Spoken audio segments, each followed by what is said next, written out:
હું 2009થી પ્રવાસ કરું છું, હવે મને આરામ આપો.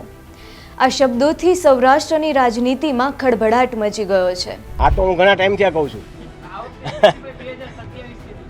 હા, 2017થી આપ જાણો છો કે મારે આરામ કરવાની જ મને ઈચ્છા છે.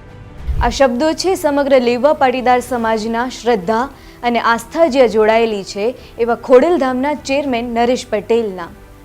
ખોડલધામના ચેરમેન નરેશ પટેલે કરી છે સૌથી મોટી જાહેરાત.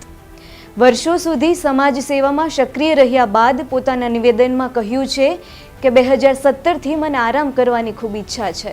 હા, 2017થી આપ જાણો છો કે મારે આરામ કરવાની જ મને ઈચ્છા છે. હવે 2027માં મને આરામ આપો. આ સંકેતો વર્ષ 2027 પછી તેઓ ચેરમેન પદેથી નિવૃત્તિ લઈ શકે છે તેવા પણ હોઈ શકે છે. સાથે સાથે નિવેદનમાં એવું પણ જણાવ્યું છે કે મારા પરિવારમાંથી મારી જગ્યા કોઈ જ નહીં લે.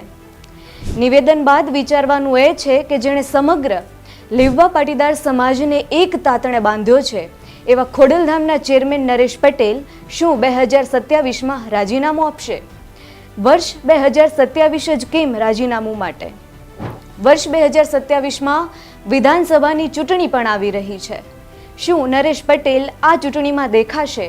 અને જો 2027ની વિધાનસભાની ચૂંટણીમાં નરેશ પટેલ અગર દેખાય છે તો ગુજરાતના રાજકારણમાં સૌથી મોટો ખળભળાટ જોવા મળી શકે છે.